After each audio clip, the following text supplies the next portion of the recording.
कहवा कॉफ़ी पीता है सीबीएसई बोर्ड वाला। हिंदी मीडियम वाले जितने लोग होते हैं वो ससुरा क्या करता है, सब बारात जब आती है ना तो खाना खाने से पहले एगो कॉफ़ी रखवा देता है, कॉफ़ी वाला एगो बनाते रहता है। और लोग धधा के जाता है कॉफ़ी पीने, अब मुँह में दाग लेता है। अब मुँह दाग लेगा वो बेचारा भर बारात मुँह दाग लिए हम, ऐसे ऐसे करेगा। अब उसका जबान जल गया है, अब उसको टेस्ट नहीं आएगा तो वो खाना ज़्यादा नहीं खा पाएगा। तो जानबूझ के हिंदी मीडियम वाला बारात जब खाना खाने आती है तो पहले कॉफ़ी रख देता है, चाव से पियाता है, हाँ हाँ कॉफ़ी पीजिए कॉफ़ी पीजिए। पता है इसे ससुरा दाग लेगा मुँह, दाग लेगा तो कम खाएगा, खाना बचेगा। ससुरा 5 रुपया का कॉफ़ी पिला के 50 रुपया का खाना बचा लेता है।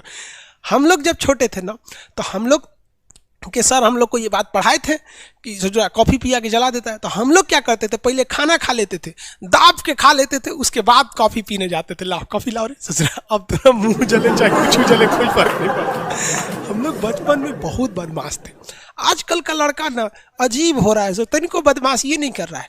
हम लोग के भाई समय में डेली ओरहन आता था। ओरहन मतलब समझते हैं, complaint which is written by the female member of any other house is known as ओरहन इन आवर बिहारी लैंग्वेज।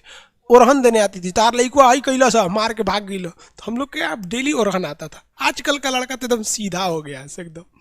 तो टेरा रोसा कॉफ़ी के लिए अच्छी होती है, इत्मीनान से पढ़िएगा बाबू, प्यार हो जाएगा पढ़ाई से। समझ आ गया कि नहीं आ गया? कॉफ़ी में कैफीन पाया जाता है जो नींद को नहीं लगने देता है, और चाय में थीन पाया जाता है जो थकने नहीं देता है। तो अगर आपको थकान हो गया है तो चाय पीजिए, दूर हो जाएगा। नींद लग रहा है तो कॉफ़ी पीजिए, भाग जाएगा। लेकिन यूपी बिहार वाला आदमी एक्स्ट्रा टैलेंटेड होता है, चाय बनाता है उसमें तनी सा कॉफ़ी डाल देता है, थकान और नींद दोनों गायब। समझ में आ गया कि नहीं आ गया? तो हिंदी मीडियम वाला बहुत जुगाड़ू होता है, सब चीज़ खोजता है। सब बारात में जाते जाते कॉफ़ी नहीं पीजिएगा लोग, क्या करना है लास्ट में पीना है। देहात का आदमी बारात जाता है ना, तो जब बारात पहुंचती है तो बोलेरो में से उतरते बेल्ट खोल लेता है, हुक खोल लेता है। ससुरा आज तो दाब के खाएंगे, 8 थरिया ना खानी तब कहना, पूरा खाएगा। और सलाद में सबसे पहले नींबू खोजता है। नींबू है, नींबू नींबू जानता है कि अड़च के खाना है, पचेगा कैसे, ना तो बोलेरो में बोकर देंगे हम लोग। आगे चलते हैं।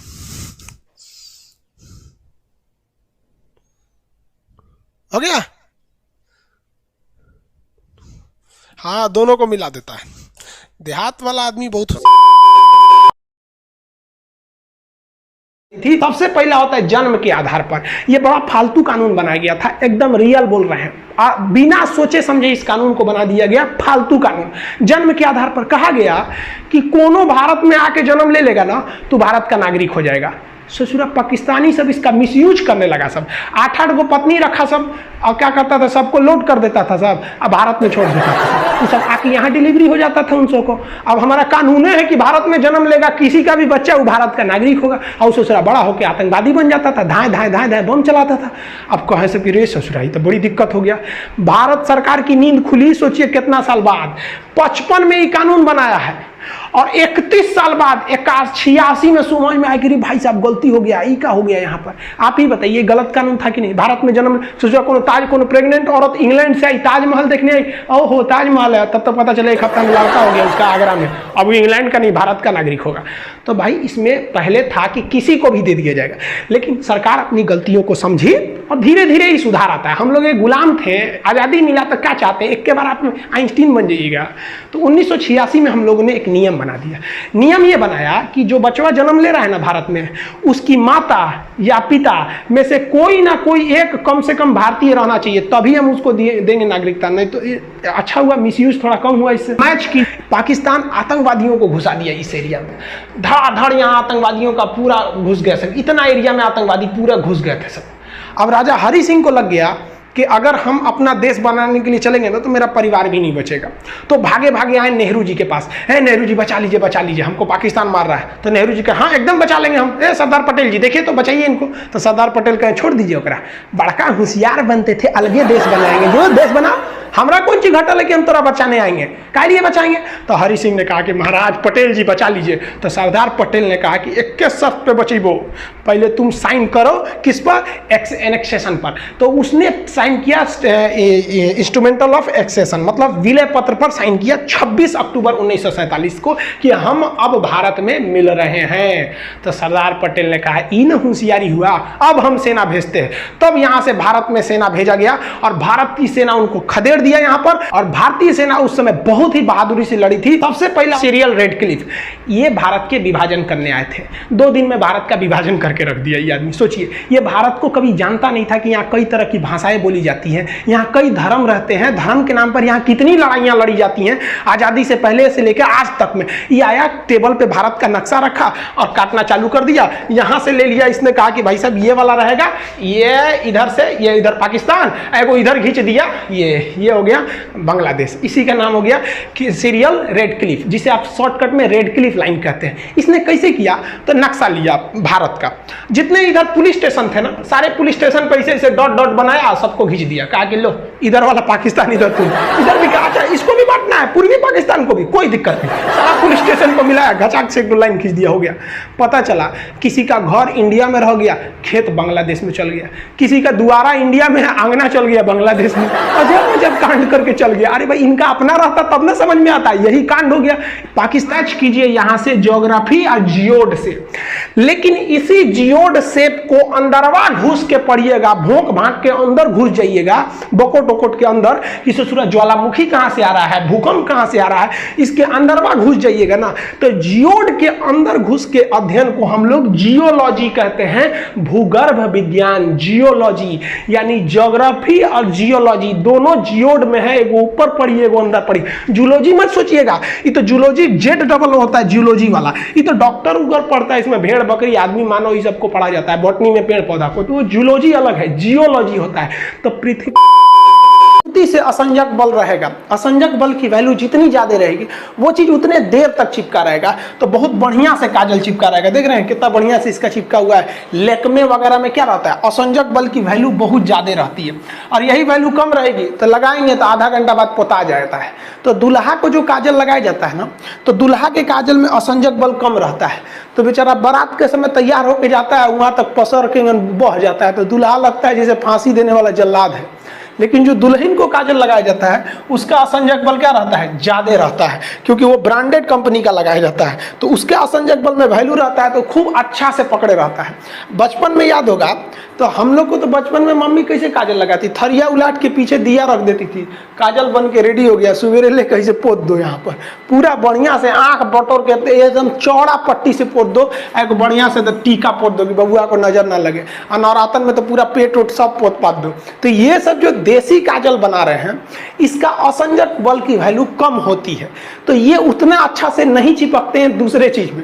लेकिन जो कंपनी बनाती है ब्रांडेड कंपनी, वो असंजक बल का अच्छा खासा ध्यान रखती है। तो लैक्मे ये सब क्या क्या आता है, तो उसमें क्या रहता है, अच्छा वैल्यू रहता है। तो ये भी किस कारण है भैया, असंजक बल के कारण।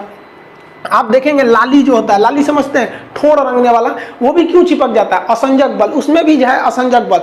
ठोड़ रंगने वाला अलग चीज है, उसको क्या बोलते हैं, लिपस्टिक, और वो यहाँ चिपक गया, वो भी असंजक बल के कारण। अगर महंगा वाला रहेगा तो ज्यादा देर तक चिपका रहेगा, और सस्ता वाला रहेगा तो ठोड़े पे इसे लेभरा जाएगा। जैसे यहाँ देखिए आप लोग ठोड़ देखिएगा, इसका ये वाला जो ठोड़ है ये इसमें क्यों चिपका हुआ है लाली, इसका क्योंकि उसका असंजक बल जो है, असंजक बल, इसकी वैल्यू यहाँ पर ज्यादा है, और यही कम रहेगा ना तो लेभड़ा जाएगा, पोटा जाएगा। आप लोग लड़कियां को ध्यान से मत देखा कीजिए, आप लोग को बार बार समझाते हैं, फिजिक्स का टॉपिक समझिए। इसको देखिए, इसे जो लग रहा है मोबिल पुतले है यहाँ पर, ये पक्का सीबीएसई बोर्ड की होगी, क्योंकि वही ऐसा ऐसा क्रांतिकारी काम करता है सब, बाकी हिंदी मीडियम वाला ये सब नहीं करता है सब। तो ये क्या क्यों चिपका हुआ है, मोबिल जो लगाई हुई है ये क्यों चिपका है, मोबिल इसीलिए चिपक गया इसके ठोड़ पर, क्योंकि जो मोबिल लगाई है या ये जो ठोड़ रंगने के लिए लगाई हुई है उसमें असंजक बल की वैल्यू ज्यादा है। तो कभी भी एक चीज दूसरे चीज पर चिपकती है तो असंजक बल, आपस में चिपकता है तो असंजक बल। पानी का बूंद जो है, घुटना को शुद्ध भाषा में क्या कहा जाता है, ठेवना बोला जाता है। तो ठेवना भी देखिएगा पीछे आएगा, आगे थोड़े आएगा, ठीक हुआ आगे नहीं आता, वरना चलते वक्त आगे आ जाता, आदमी उलट जाता ऐसे ही करके। इसमें आप देखेंगे तो केवनी वगैरह में हो गया, यहाँ पे तू सब लड़कियां को देख रहा है, दूसरा फोटो लगाते हैं। यहाँ देखिए ध्यान भटका देता है, लड़का से बहुत बदमाश। तरह का इनएक्टिव वैक्सीन होता है। आप कुछ लोग पोलियो भी नहीं पिलाते हैं, कहते हैं कि 2 बूंद पीने से 2 को बच्चा होगा। अजब हाल है भाई। ऐसे लोग जरा सोचिए कि जो इतना छोटा बच्चा है, आप ये नहीं सोच रहे हैं कि ये बड़ा होकर कितना पढ़ेगा, क्या बनेगा, बल्कि आप ये सोच रहे हैं कि ये बड़ा होकर कितना बच्चा पैदा करेगा। कितनी गजब की सोच है। और गवर्नमेंट भी इसको कहते हैं कि भाई कम दिमाग वाले के लिए आप अच्छा दिमाग लगाएंगे तो उसको अच्छा नहीं, सूट ही नहीं करेगा, क्योंकि ट्रक का माल टेम्पू में लोड नहीं होता है। तो बकलोलवा अगर ही सोच रहा है कि 2 गुण से 2 लड़का होगा, तो उससे पूछिए कि तोरा कै गो लड़का चाहिए, इससे 53, 54, 55 जितना लड़का बोले 1 कटोरा पिया दो। रीजन इसलिए नहीं कि इसको पोलियो हो जाएगा, अगर इसको हुआ तो हमारे देश में भी पोलियो वायरस जिंदा बचेगा। सीधे फेफड़े में छेद थोड़ी होगा, ले सांस ले ऐसे ऐसे नहीं ना लेगा भाई, एगो रास्ता तो रहेगा ना वहाँ पे। तो लंग्स से सांस लेता है जैसे हम लोग लेते हैं। हिंदी में बेंग बोलते हैं कर रहे हैं सर, मेढक ने हिंदी में बेंग बोलते हैं, हम लोग बेंगचा बोलते थे लोग। और कहा जाता था कि मेढक को मार देंगे ना तो 2 बातें बड़ी प्रसिद्ध थी। मेढक मारने से कान पक जाता है, पहला बात, मेढक मार देंगे तो कान पकने लगता है। और दूसरा कहते थे मेढक मार दोगे ना तो गूंगी पत्नी मिल जाएगी। अरे भैया, जिनको गूंगी पत्नी मिली बहुत नसीब वाला है, नहीं तो लबड़ लबड़ बोलेगी ना, फिर देखेंगे कुछ बोलिएगा उसका जवाब वो पक्का देगी वहां पे। बाप रे, आज सुबह सुबह आप लोग का क्लास लेट हो गया पति पत्नी के झगड़ा के चक्कर। अरे दोनों लड़ रहा था, सब मानता ही नहीं है सब। लड़की लोग को ना घर बर्बाद करता है कौन? उसके नैहर वाले सब। नैहर वाला चढ़ा देता है, अरे बेटी तो हमरी है। नैहर वाला बेटी को नहीं रहा। लड़की का 2 सबसे बड़ा दुश्मन है, एक उसका नैहर वाला, एक उसका बॉयफ्रेंड। ये उसके ओरिजिनल लाइफ को खराब करेगा। लड़की लोग जो क्लास कर रही हो ना, याद रखना, बॉयफ्रेंड को क्या मतलब रहता है, उनको कोई मतलब नहीं, टाइम पास के लिए। उसको गाली दे दीजिएगा, सह लेगा, कहेगा थोड़ा टाइम पास करना है, भाग तराव के बाद यहाँ पे। और नैहर वाले 2 से 3 साल लड़की को रख सकते हैं, इसके बाद नैहर वाले कहेंगे खुद ये खचरी थी। लड़की को समझ में आता नहीं, जब समझ में आता है बहुत देर हो चुका है। कुछ ससुरे लड़के भी खचरा होते हैं, उनको भी समझ में नहीं आता, कौन समझाएगा। आज पॉलिटी का क्लास लेट हो गया इन सब के चक्कर, फिर कान पकड़ लिए। बियाह शादी वाला मैटर हमरा से ना होगा, सोचा यूपीएससी से टफ है लड़की को समझाना। आगे देखिए, यहाँ पर छुपा है सांस नली इसका, यहां से सांस लेता है ट्रैकिया। सांस नली सीना के पास एक छेद होता है, इस छेद के पास से ये सांस ले लेता है। और हम लोग को लगता है कि सांस ये मुंह से लेता है। ये जो एंटीना देख रहे हैं, इसका एंटीना, ये सिग्नल है। ये क्या करता है? सिग्नल है। जहां कहीं कमरे में हलचल होगा तो इसका एंटीना पे झंझन झंझन झंझन वाइब्रेट करने लगे। अब दरवाजा खोलेंगे तो हल्का वाइब्रेट होता है ना, इसका एंटीना झंझनाने लगे, समझ जाएगा कोई आ गया, भागो भागो भागो। समझ में आ गया कि नहीं आ गया? तो एंटीना, हम लोग बचपन में इसका एंटीना में पकड़ के उठा लेते थे। समझ में आ गया कि नहीं? लड़की सब भी कॉकरोच से डरती नहीं है सर। लड़की कब कॉकरोच से डरती है सर? जब अगल बगल में कोई लड़का रहेगा तब। देखेंगे अगल बगल में लड़का, कॉकरोच देखिए, oh my God, I am so soft, I am very afraid from this cockroach. हम डर गए, बाप रे हम कितने कोमल हैं, ओह माय गॉड। लड़का सब देखो हम कितने सीधा है। अब नहीं रहोगे तो कॉकरोच पे चढ़ जाती है। लड़का हो या लड़की, ये दोनों का रिएक्शन डिपेंड करता है कि उसका आगे कौन खड़ा है। लड़का मोटरसाइकिल नॉर्मल चलाएगा, देखिएगा कोनो सुंदर लड़की है ना, ओइट क्या भाग से अभिनंदन पायलट बन जाएगा। वहां पे किसी कॉकरोच का सर काट दीजिएगा तो सांस यहां से तो ले ही नहीं रहा था, तो वो मरेगा ही नहीं। कॉकरोच का सर काट देने से नहीं मरेगा, क्योंकि वो सांस तो नीचे से ले रहा था यहाँ से। तो सर काट देंगे ना तो ऐसे चुपचाप खड़ा रहेगा। जब आप चल जाएंगे तो उठ के चला जाएगा, गधा कहीं का सर काट दिया मेरा यहाँ पे। और 13 दिन तक, वो 11 दिन तक जिंदा रहेगा। ये लगभग कितना दिन जिंदा रह सकता? 11 दिन से। 11 दिन बाद ये मर जाएगा, क्योंकि इसे भूख जब लगेगी ना तो खाना कहाँ से खाएगा? सांस से ये नहीं मरेगा, भूख लगेगी तो ये खाना नहीं खा पाएगा, तो स्टारवेशन यानी भूख से मर जाएगा ये। जिस तरह से जैन धर्म में स्टारवेशन होता है ना, संलेखना जिसे कहा जाता है, वैसे ही ये मर जाएगा कॉकरोच। तो कॉकरोच हाई हो गया तो नमक तेल मसाला गर्म चीज कम कर दीजिए, लो हो जाएगा। तो ये दवा, और मेडिकल पे दवाइयाँ भी अवेलेबल रहती हैं बीपी को कंट्रोल करने के लिए। हाँ, बीपी को कंट्रोल करने का घरेलू उपाय भी क्या है? घरेलू उपाय समझिए। मान लीजिए कि अगर आपका बीपी बहुत बढ़ गया है और आप चाहते हैं बीपी को घटाएं, तो आप अपनी साली से बात कीजिए। साली से बात करेंगे ना तो बढ़ा हुआ बीपी ऑटोमेटिक लो हो जाएगा। और अगर आपका बीपी बहुत लो हो गया है और आप चाहते हैं इस बीपी को बढ़ाएं, तब आप अपनी घर वाली से बात कीजिए। 10 मिनट बात करेंगे ना, आपका लो बीपी को हाई कर देंगे। समझ में गया? तो ये घरेलू उपाय भी है, आप इसको भी नौकरी लीजिए लोग, और नहीं नौकरी वगैरह नहीं हुआ ना तो घर वाला क्या करेगा, सब कैसे ही बूढ़ सूढ़ को थमा के भेज देगा, ले जाओ जो बनती है आलिया उसी को मिल जाता है कालिया। इसलिए ज्यादा मेकअप टेकअप पे ध्यान नहीं दीजिएगा, इन्हें कि ठोड़ और रंग के घूमने लगे या कोरोना के बीच में। पढ़ाई पे ज्यादा ध्यान दीजिएगा, पढ़ाई वगैरह करिएगा तब ना आपको अच्छा घर द्वार मिलेगा, नहीं तो ऐसे थमा देगा किसी को घर वाला। कोनो सरकारी नौकरी लेके आएगा कैसनो रहेगा, एकदम करिया भूचेंग लेके चल जाएगा। इसलिए सब लोग भाई, कुछ लोगों का कहना है कि भारत को 2 फ्रंट वार झेलना पड़ेगा, एक चाइना से एक पाकिस्तान से। हमारे हिसाब से ये 1.5 फ्रंट वार है, पाकिस्तान थोड़ी ना लड़ पाएगा भारत से। अब अंदाजा लगाइए ना पाकिस्तानी सेना प्रमुख बाजवा का क्या कहना है कि पाकिस्तान का जो एरिया है वहां पर जितने हॉस्पिटल है उसमें 50% बेड खाली रहे, क्योंकि इनको पता है कि जो इनकी फौज है ये पिटा के आने वाली है और इनके लिए बेड खाली रहना चाहिए। और साथ ही कहा है कि ब्लड का भी इंतजाम रखिए, क्योंकि इनको पता है भारत वाला बहुत बुरा थूरता है सब, तो ब्लड वगैरह गिर जाएगा, मुंह हाथ फूट जाएगा, तो ब्लड की भी जरूरत है। पहले से ही बेचारे तैयार हैं। वाह, हम लोग की फौज हथियार खरीद रही है, इससे ब्लड ये सब बेड वेड खरीद रहा है। अच्छा है भाई, आपको कम से कम पता तो है आपको आपकी। दरवाजा में ग्रीस घट गया तो दरवाजा खोलेंगे तो चोए चोए बोलेगा। वैसे ही आपके शरीर में जैसे बुढ़ापा में यूरिक एसिड बढ़ेगा, साइनोवियल द्रव घट जाएगा, अब आपकी हड्डी चोए चोए बोलेगी। तो उसी को कहते हैं लोग गठिया हो गई लो बाबू को। तो देखिएगा बूढ़ा बुजुर्ग आदमी को गठिया हो जाता है, घुटना में बैठिए नहीं पाता, बैठेगा तो चोए चोए करेगा, तो पकड़ के बैठेगा, अरे बाप हो, लाठी ले रहेगा। अब बैठ जाएगा तो उठेगा एकदम कहर कहर के। वे बुढ़ापा बड़ी खतरनाक होता है। अगर आप चिकन बनाते होंगे कुकर में और अगर 12 सीटी लगा दीजिए, जहां 12 सीटी लगा देंगे ना तो टेंडम जितना है वो गल के खत्म हो जाएगा। तो कुकर जब खोलेंगे ना तो हड्डी अलग मिलेगा, मांस अलग मिलेगा। हड्डी और मांस को कौन जोड़ के रखता है? टेंडम।